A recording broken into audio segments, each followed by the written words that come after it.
es el ministro Roberto Luque, ministro de Energía y también ministro encargado de Energía y de Transporte y Obras Públicas. Bienvenido, ministro, un gusto tenerlo aquí. Quisiera dividir esta entrevista en tres temas: el eléctrico, el petrolero y el de Obras Públicas. Empecemos por el petrolero, señor ministro. ¿Cuántos megavatios han reparado las térmicas no disponibles, o sea, las que no están en funcionamiento, o de las que estaban averiadas? Gracias, Juan Javier. Un gusto estar aquí y a todo el panel de Radio Centro. A ver, es importante entender que por mucho tiempo el Ecuador vivió de las termoeléctricas y hoy tenemos cerca de 700 megavatios indisponibles y nosotros hemos recuperado cerca de 160. Desafortunadamente, por la falta de mantenimiento en inversión de muchos años, muchas de estas que hemos reparado tienen problemas. Entonces, ahorita estamos en procesos de aseguradoras que puedan pagar las reparaciones completas ya con fabricantes. Ahorita estamos, por ejemplo, en una que tienen que pagarle a Siemens para ya cerrar y que traigan el repuesto nuevo para poderlo instalar. Y en eso estamos trabajando para poder recuperar 170 megavatios en el corto plazo. Ministro, buenos días. ¿Tienen planificado adelantar la construcción de uno de los proyectos hidroeléctricos que están en el Plan Maestro de Electricidad? Mire, ahí los proyectos hidroeléctricos más importantes que tenemos son los de Cardenillo y Santiago. Son proyectos enormes que necesitan ser ejecutados. Son proyectos que los vamos a hacer mediante alianza público-privada. Inentendiblemente, habiendo aprobado la ley en diciembre, no se los ha metido hasta ahora y nosotros ya hablamos con el secretario de Inversiones Público-Privadas para empezar con el ciclo de proyectos, que es presentarlo a nivel de perfil. Pero muchos de estos proyectos ya tienen estudios definitivos y tienen licencias ambientales. El proceso que tenemos que llevar es el proceso de licitación mediante la metodología de APP, con la ley de APP, que tiene ciertas garantías para los inversionistas para que puedan ejecutar la obra y recuperar a largo plazo. Ministro, buenos días. El SENAI ha advertido que se adelanta el estiaje para septiembre. ¿Estamos preparados? ¿Qué debemos esperar para esta época del año? A ver, lo primero que hay que saber es que las proyecciones que nosotros hacemos sobre si hay estiaje o no son basadas en estadística. Entonces, el SENACE lo que hace es que toma los datos históricos que tiene y en función de esos datos históricos coge un escenario pesimista. Bajo el escenario pesimista, al ser un escenario pesimista, tenemos problemas todavía porque evidentemente tenemos un atraso en años de inversión en mantenimiento y en generación eléctrica que nos va a jugar factura. El problema es saber qué tan pesimista es, y estas proyecciones hidrológicas tienden a ser muy variables y tienden a ser bastante poco predecibles. Similar a lo que fue lo del Niño también. Parecido a lo del fenómeno del Niño, que supuestamente es uno de los mayores, iba a llover muchísimo, iba a haber muchos estragos y no fue tanto. Entonces, dependiendo de qué estiaje nos toque, puede llegar o no haber problemas. Lo que no puede ocurrirnos es que estemos desorganizados para ese tema y de nuestro lado van a tener toda la información necesaria esta vez. Ministro, buenos días. En primer lugar, pues felicitarlo por su labor al mando del Ministerio de Energía y por haber dado la cara luego de la crisis energética que se produjo y mantener a la ciudadanía informada respecto de qué iba a pasar. Y creo que luego de su gestión se ha venido estabilizando, debido a que ya los cortes son simplemente programados para ciertos mantenimientos y no por falta de gestión. Mi pregunta va más sobre Coca-Cola Sinclair. Hace unos días se hizo público un informe del Cuerpo de Ingenieros del Ejército de Estados Unidos, que aparentemente había estado disponible desde febrero, pero a usted no se lo habían enseñado o algo por el estilo. Ahí usted nos puede aclarar qué pasó. Pero que dice que aparentemente la central hidroeléctrica ha sido construida en un lugar ya en donde no se hicieron los estudios de riesgo ambiental de forma correcta, dado que la erosión que está sufriendo el río Coca podría tener catastróficas consecuencias, es lo que estoy leyendo, en 3 o 4 años. Es decir, esa erosión puede producir inclusive que se inunde una ciudad, la ciudad de Coca. Entonces, ¿qué se está planificando al respecto? Porque Coca-Cola pues compone ¿qué porcentaje de la generación eléctrica del país? Hoy somos dependientes de Coca-Cola en gran medida, sobre todo en la zona, en la parte de demanda más alta, en hora pico. A ver, el problema de Coca-Cola, hay que separar el tema, digamos, jurídico que está ocurriendo en temas de arbitraje, que tiene muchos componentes. Cuando uno hace un proyecto de esta naturaleza y hace una ingeniería, diseño y construcción, que es la modalidad de contrato que se usó, el contratista tiene el riesgo, bajo su riesgo, el diseño y la construcción. Entonces, yo no conozco si es que no se hicieron todos los análisis ambientales, pero poder predecir, eso sí conozco, que pudo haber ocurrido la erosión regresiva, el rompimiento de la cascada San Rafael y luego ver qué consecuencias tiene aguas arriba, es muy complejo. Incluso el modelo que tiene el Cuerpo de Ingenieros de Estados Unidos en conjunto con la unidad Río Coca, que han trabajado en conjunto, es bastante bueno, pero es bastante bueno ya calibrando ciertas cosas que supieron que ocurrieron y con ciertos ensayos que ellos han podido ejecutar. Mire, hoy los mayores problemas que tiene Coca-Cola son relacionados a las interrupciones por sedimentos en la captación, que es un problema de ingeniería que yo creo que se puede solucionar, que quizás pudo haber sido evitado en el diseño, puede ser que sí, no adelanto ese criterio, pero que es un tema que en los desarenadores, que son estructuras largas en donde el propósito es que el agua que llega del río con sedimentos, esos sedimentos se mantengan ahí. Ese problema de ingeniería es el que hay que resolver y en eso estoy concentrado yo, porque ese es el problema que yo he visto que existe. De ahí hablan de las fisuras en los distribuidores, sí es un problema y tiene que ser atacado y está siendo atacado y no puedo dar muchos detalles porque hay cláusulas de confidencialidad en el arbitraje, pero eso no está impidiendo que operemos ahorita. Lo que está impidiendo que operemos ciertos días es la sedimentación en los desarenadores y ese es el énfasis que le tenemos que dar. Ministro, pero es que ese problema es mucho más grave de lo que uno se puede imaginar. Hay esto que le llaman la erosión regresiva, que justamente hace que las paredes del río Coca se desprendan y por eso hay sedimento. Pero además ese taponamiento que generó la desaparición de esta cascada San Rafael, todavía mire la coincidencia, cascada San Rafael, generó o está generando el grave peligro de que como por ahí pasan cerca los oleoductos, ya hubo una crisis en el año 2020 en plena pandemia. ¿Se acuerdan que en plena pandemia hubo ese problema que aparte de la pandemia nos quedamos sin petróleo? Sí. Ya producido por esto y que en cualquier momento también puede volverse a repetir. O sea que aparte del problema energético, de energía, también podemos tener un problema petrolero por ese tema. 1. 2. También me preocupa a mí el tema contractual que le está generando perjuicios. Por un lado a trabajadores y por otro lado al propio Estado. Como no hay la entrega definitiva, entonces, ¿qué pasa y qué falta para que se dé la entrega definitiva? Y solamente hay ha habido el acta de entrega transitorio, o algo así como se llama. Esto origina de que los señores no paguen todavía el tema de impuestos al Estado. Y todavía no repartan la utilidad a los empleados que la están reclamando. O sea, no terminan de hacer las liquidaciones por las utilidades de los empleados. Entonces, todo el mundo está perjudicado porque no se da todavía el acta de entrega definitiva. Y obviamente el Estado no les recepta definitivamente porque tienen que solucionar todos estos problemas. Sí, a ver, arranquemos un tema. El tema de los sedimentos no se producen por la erosión regresiva. Recuerda que San Rafael está aguas abajo de la captación y la erosión regresiva está avanzando desde San Rafael hacia la captación. Ahorita está parada a 7 kilómetros de la captación. O sea, y justamente eso es lo que no queremos. De abajo hacia arriba. Claro, es de abajo hacia arriba. La captación está aguas arriba de la cascada San Rafael y luego lo que ocurre es que eso se conduce por un túnel de 26 kilómetros, llega un embalse, luego casa de máquinas y luego descarga al río Coca, que ya está aguas abajo de la cascada San Rafael. Es decir, la cascada San Rafael está en el medio, la erosión regresiva va hacia arriba y no ha llegado a la captación. Los sedimentos son sedimentos producto de lo que viene aguas arriba de la captación, que puede ser producto de deforestación o cuestiones normales del río. Entonces, ese problema no viene ocasionado por la erosión regresiva. Y efectivamente, la erosión regresiva no solo tiene afectaciones en la captación si llega a estar, ese sería quizás uno de los mayores problemas, pero hoy tenemos problemas con el SOTE, OCP y la vía y varios puentes, y nosotros ya estamos haciendo un estudio. Lo que yo sí he hecho, aprovechando ahorita el encargo en el ministerio y estando en los dos ministerios, es que no se gasten recursos por gusto y hagamos una sola consultoría, porque donde va a ir la vía también va a pasar el oleoducto, también va a pasar el OCP seguramente, y no vale la pena, gastar mucho más recursos si es que podemos hacer una sola obra para todo, para la vía y para la entrega definitiva.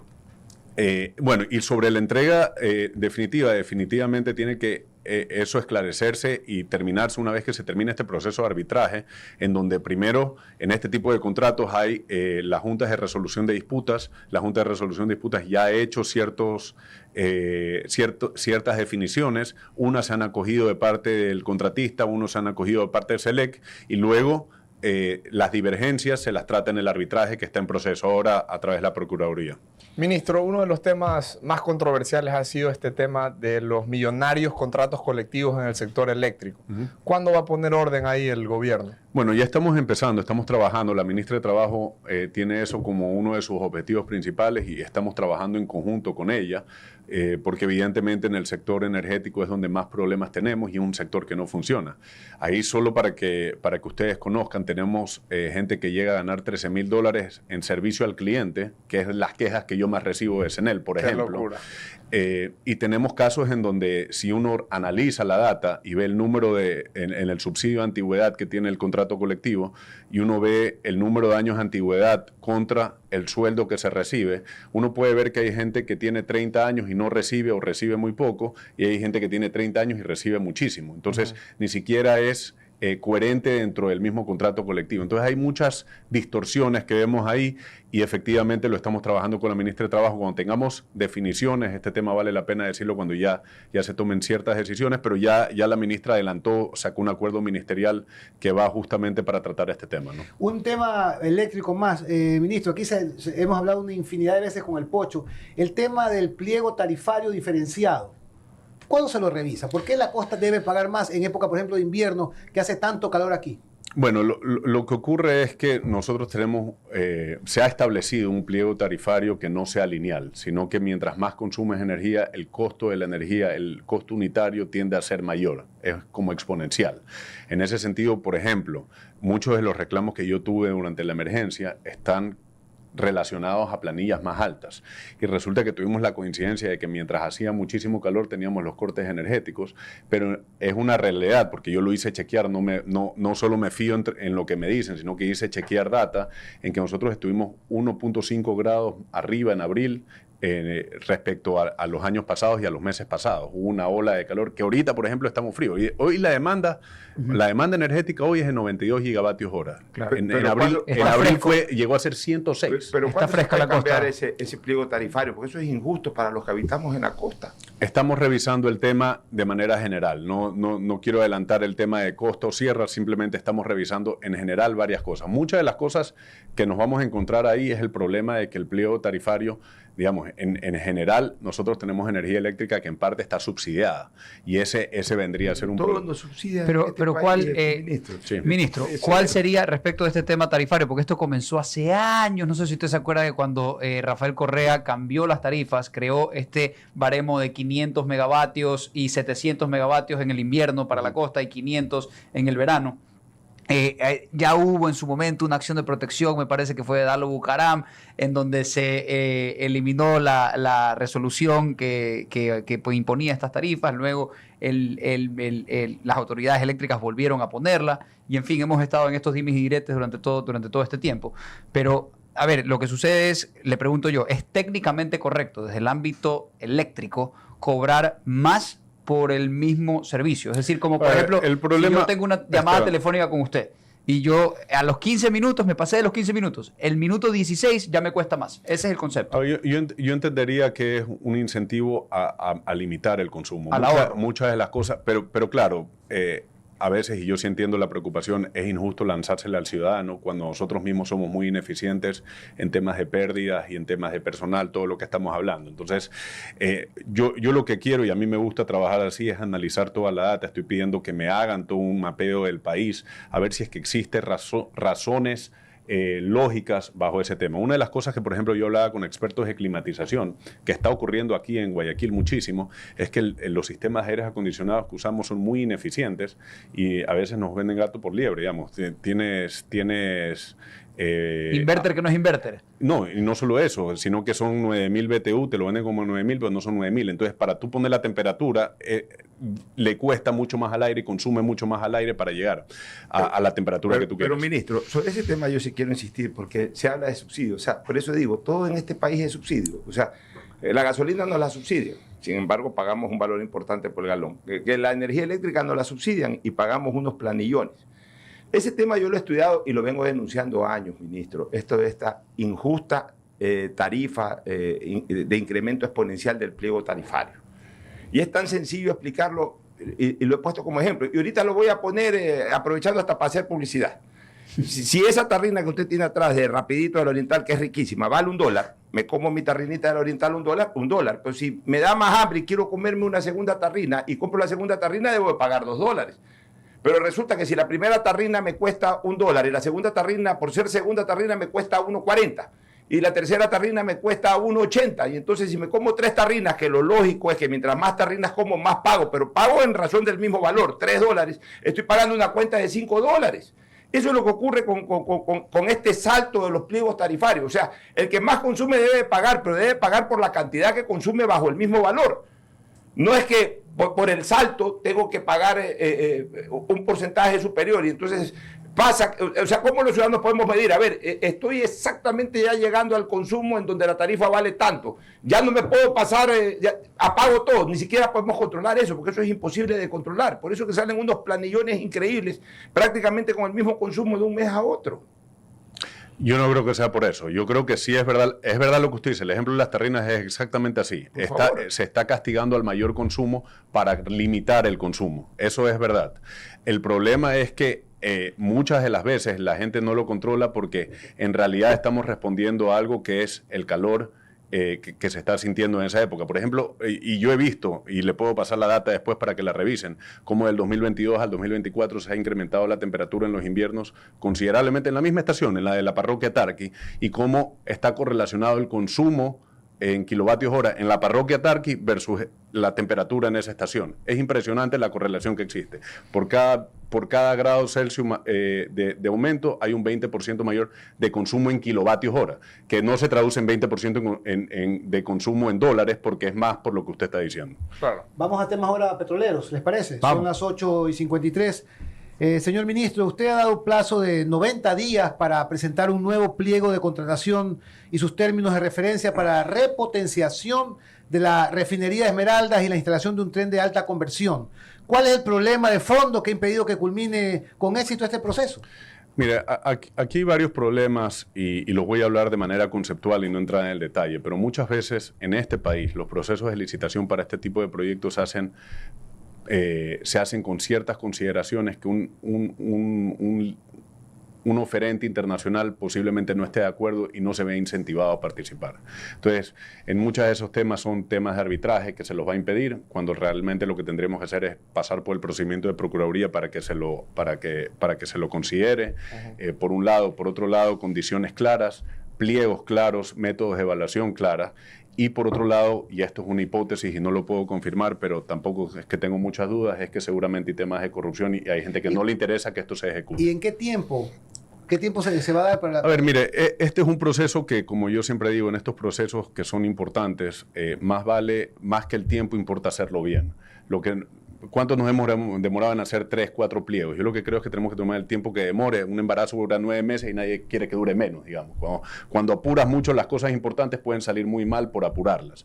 Yo prefiero tomarme el tiempo que demore. Yo le he pedido al ingeniero Guerrero de Petroecuador que revise el tema y que nos dé un plan para hacerlo. Y hay que hacerlo bien. El proceso para mí debe ser una adjudicación exitosa. Antes de dar el paso al Pocho, tengo una pregunta del público. ¿Por qué no se nombra un gerente titular en Petroecuador? Hay una cadena de subrogantes que por su naturaleza no arriesgan y dejan de tomar decisiones muy importantes para el país. Y sobre todo estoy leyendo también justamente un tuit que ha entrado. Dice, es bastante grave la situación de la estatal petrolera. De enero a junio del 2024 se han perdido 5% de la producción nacional de petróleo. Mucho dinero para el Estado. Ya, sobre el primer tema, lo que nosotros hacemos es para que entre el gerente, posesionarlo en un puesto y encargarlo provisionalmente, porque el proceso para encargarlo oficialmente tiene unos temas demorados por lo que era la antigua EMCO, sí, exacto. Y esa es una cuestión que la gente no lo ha entendido y no le ha dado mérito al presidente Noboa sobre la decisión de eliminar EMCO, que era lo que pasaba antes. Yo he conversado con viceministros de Energía que me dicen, lo que tú hiciste en Termogas Machala, yo lo quise hacer y no se podía, porque habían dos jefes. Era el jefe el ministro de Energía, pero también estaba el jefe el presidente de EMCO. Y eso es inconcebible, digamos. El hecho de que las empresas públicas relacionadas al ministerio dependan del ministerio rector es un tema que cae por su propio peso, es lógico, pero no estaba pasando así. Y eso es una decisión del presidente que es muy valiosa y muy válida, y creo que la gente no lo ha visto tanto. Y yo lo he vivido y por eso siento la necesidad de decirlo por lo importante que es. Y sobre el segundo tema de la producción petrolera, efectivamente hemos tenido un declive, pero justamente hemos puesto ahí un gerente que de ese tema conoce y su objetivo es hacer un punto de inflexión y irnos para arriba en eso. Ministro, el gobierno anunció ayer ya el incremento, solamente está esperando decir la fecha en que esto comenzará a quedar en vigencia, el incremento de 25 y 30 centavos para la ECO y para la Extra. No le voy a preguntar a usted el justificativo de aquello, porque eso más corresponde al área económica, al Ministerio de Finanzas. Pero sí le voy a preguntar algo a usted que corresponde al ministerio, que es la calidad del combustible. Aquí se habla mucho de que sí, que el combustible está subsidiado. Yo tengo mis reparos en ese tema, pero ya. Digamos que lo van a poner a precio internacional, pero en precio internacional, háblese Estados Unidos. La regular, que cuesta $3.10, $3.15, allá fluctúa mucho de una acera a otra, ni que hablar de una ciudad y peor de un estado a otro. Pero la regular es una regular de buena calidad. Entonces, si se paga $3.10 por la gasolina regular, se está hablando de prácticamente 90 octanos en esa gasolina internacional, en esa gasolina en otro país que cuesta eso. Acá nos van a subir a 2.75, por ejemplo, la ECO, la Extra, pues la gasolina es de pésima calidad.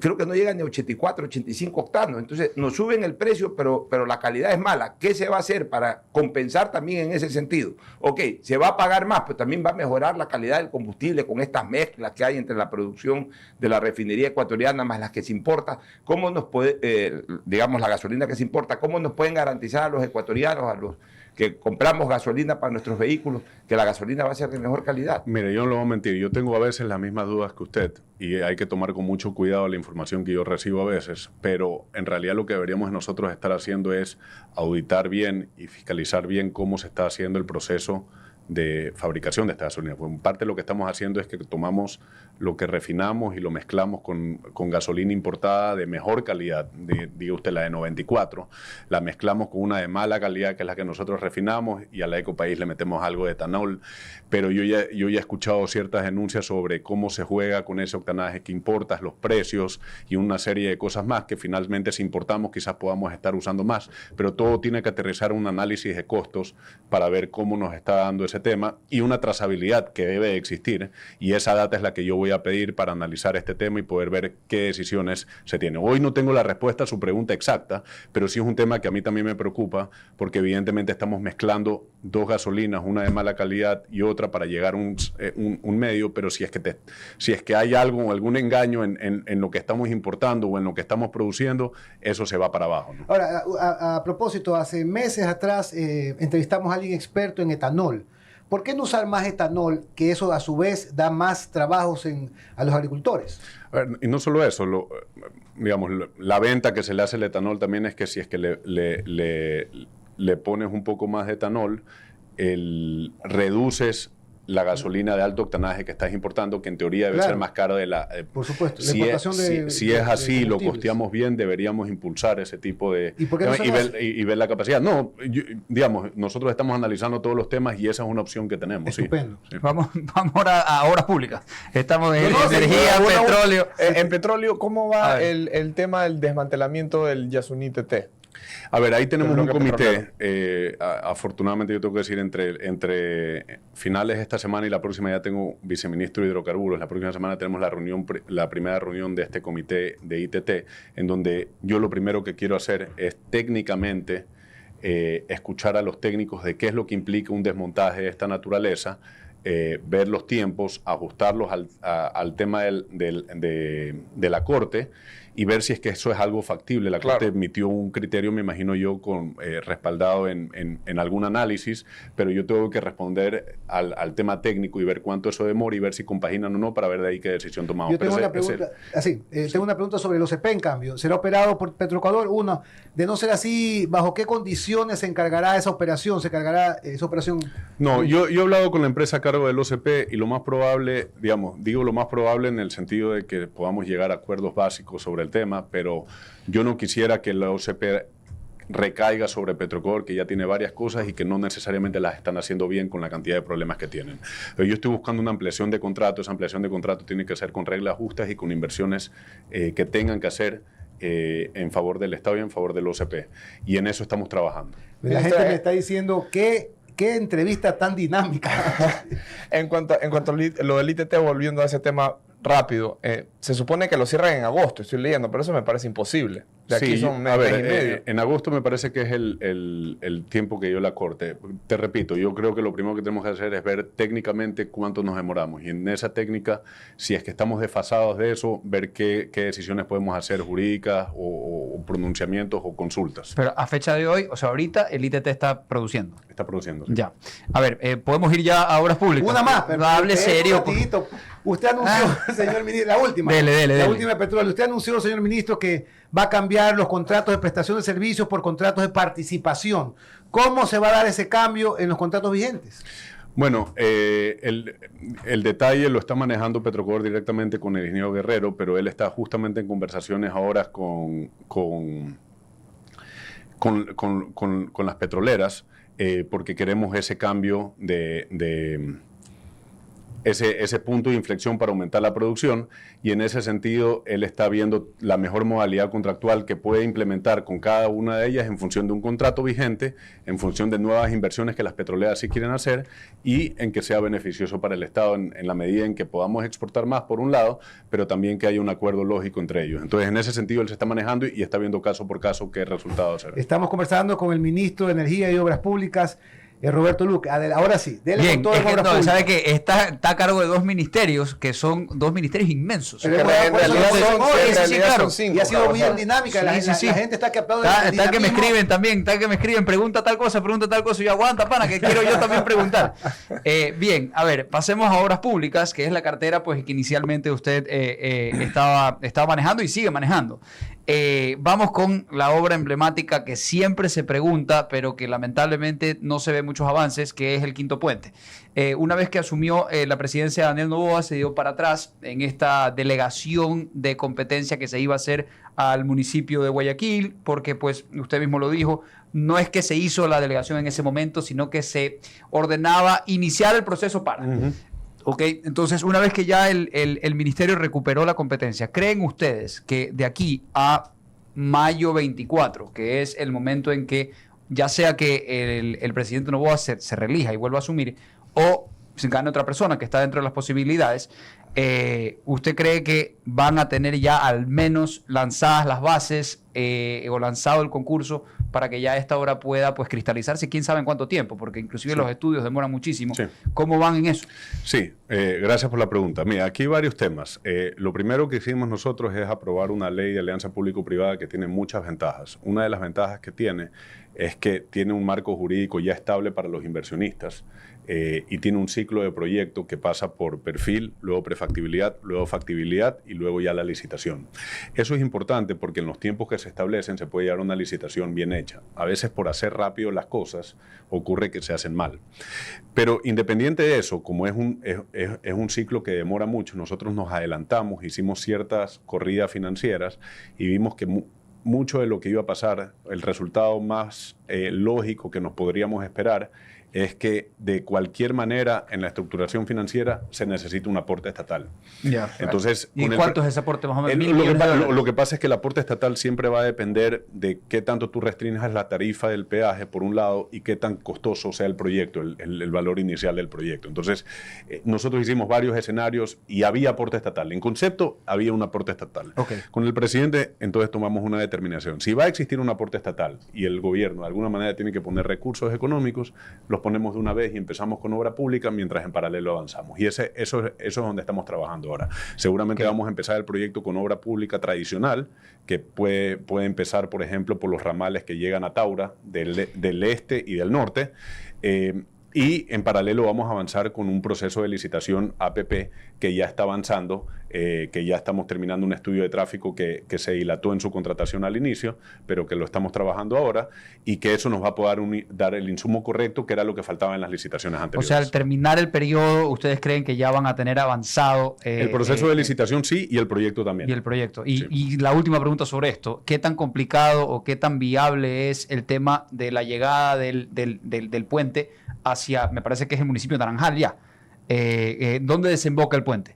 A ¿En ver, qué municipio? el puente convoca, sí, en Naranjal. Naranjal, sí. Ya, ¿y correcto. qué tan complicado es pues llegar desde la orilla hasta la calle, porque aparentemente ahí hay camaroneras y propiedades privadas. En materia de ingeniería, es sencillo, digamos. Es costoso porque son camaroneras y son suelos blandos y pues conlleva una serie de temas que se los puede manejar Relleno y todo lo demás. Sí, y que estamos sentados en rellenos de ese tipo nosotros ahora. Entonces, no le veo problema en el aspecto técnico. En el aspecto de expropiaciones sí puede llegar a haber ciertos problemas porque ahí hay contratos de inversión de camaroneras privadas. Entonces, nosotros lo que tenemos que hacer es un trazado que sea amigable con ese sentido, pero que sea técnicamente justificable, hablar con los afectados y llegar a acuerdos. Pero no le veo mayor problema. No veo ya, okay, Ministro, no veo mayor problema. en temas viales, que son importantísimos ya de una vez por todas, saber qué va a pasar. Por ejemplo, en la vía Guayaquil-Machala, y concretamente yo diría Guayas-El Oro, porque hasta Naranjal a veces hay 4 carriles, a veces hay 2 carriles, pero más o menos se llega cómodo a Naranjal. Es a partir de Naranjal para adelante, ya incluso ingresando a la provincia del Oro, que eso no se soluciona. O sea, ya llevamos años, ya hemos entrevistado unos 20 ministros de distintos gobiernos de obras públicas sobre ese tema, y eso definitivamente no avanza, esa vía.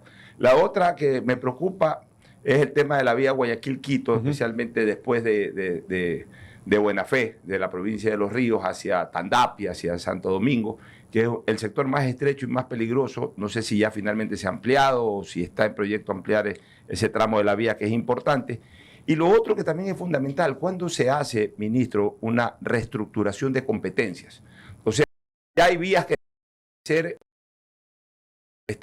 dejar de porque por ejemplo, la vía La Aurora, que tuvimos que hacer un reportaje hace algunos meses atrás por los huecos. Bueno, ya entró ahí en competencia por delegación, me imagino, la prefectura del Guayas, ahí ha embachado, ya está más transitable el tema, pero hay vías que ya la competencia debe de ser de los municipios, porque ya son urbanas, o sea, ya no son intercantonales, ya no deberían de ser vías estatales, sino vías urbanas. Y ese es un caso, pero hay otros más en otros lados, me imagino. ¿Cuándo ya se hace un inventario de qué es lo que ha dejado de ser vía estatal para verdaderamente convertirse en vía municipal o vía urbana? Sí, solo por terminar, digamos, por atacar primero la última parte de la pregunta. Si bien es cierto que es una vía urbana, también es cierto que todos los camiones que van de la mercadería que pasa digamos, del centro del país, de Quito, tiene que hoy transitar por ahí. Justamente el quinto puente podría llegar a aliviar la zona de La Aurora, pero ahorita todo el transporte pesado al puerto llega por esa zona y en ese sentido su calidad de vía estatal sigue vigente. Que sea urbana o que esté dentro del ámbito urbano no quita necesariamente la calidad de vía estatal. Pero bueno, independientemente de ese tema, es algo que estamos trabajando y hay muchos sectores que pasa lo mismo. En Cuenca hay algo parecido, en la perimetral sur, que va, pero conecta 2 provincias. O sea, la definición de vía estatal es conectar capitales de provincia, por ejemplo, y conecta Sogues con Cuenca. Entonces, hay un tema en donde siempre hay una superposición de competencias y ahí es donde quizás los entes, y lo que no ha ocurrido es que colaboremos. En este caso que usted menciona, nosotros rápidamente hicimos un convenio con la prefectura y con el municipio para resolver el problema porque era lo que había que hacer. La primera parte de la pregunta hablaba sobre la vía Guayas-El Oro, ¿ya? Y ahí la gente tiene que reconocer que hay 3 partes. La primera parte es la de la concesión de la prefectura del Guayas. De ahí viene Naranjal-Tenguel, que es una parte que está concesionada por el Ministerio de Transporte y Obras Públicas y que se está trabajando en ese proyecto y que va a estar a 4 carriles. Y de ahí viene lo que es todo en el Oro, que es la concesión de Consur. Esa es la más grave ahora porque llegando al Guao tenemos como 6 o 7 kilómetros que están a 2 carriles y que es una APP que se inició en el 2015 y que no ha terminado. Y ahí tenemos serios problemas y lo más probable es que estamos en arbitraje.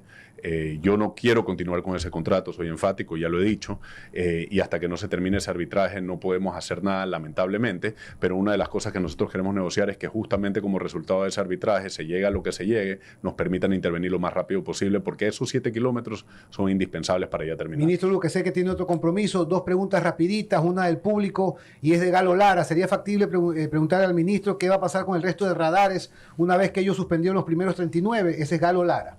A ver, el tema de los radares, tenemos que entender que es digamos, hay varios convenios de varios tipos y ahí hay unos convenios que se basan en los municipios tipo B, que son calificados por el Consejo Nacional de Competencia como tipo B y les dan la competencia y tienen que hacer convenios tripartitos, privados, CTE y el municipio. El problema que estamos teniendo es que se ha perdido el espíritu que guardan los radares, que es un control de velocidad y salvaguardar vidas humanas, y se ha vuelto un negocio muy lucrativo, ¿ya? Incluso para ciertos municipios, muchos de ellos alimentan su presupuesto de esos radares. Y en ese sentido, nosotros lo que vamos a hacer es revisar uno por uno y caso por caso, cada uno de ellos cómo fue licitado, cómo fue adjudicado, y ver qué coherencia tiene con lo que aplicaba en ese entonces con las leyes, ¿no? La última inquietud, usted maneja 2 ministerios, señor ministro, lo que significa un enorme esfuerzo. Cuidado, un día de estos, en vez de quitar los radares, quita el OCP, etcétera.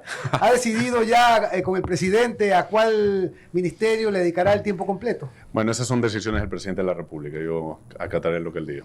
Muchísimas gracias, Roberto Luque, con nosotros. Me decía un oyente, el ministro, sin tomar agua, ha contestado una metralleta de preguntas. Es verdad, es verdad. No ha tomado, no le ha ofrecido agua. No, pues, sí me directo. ofrecieron, Ah, no. ya, sí lo ofrecieron. Sin duda, es una de las mejores cartas que tiene este gobierno, el ministro Luque. Muchísimas Muchas gracias.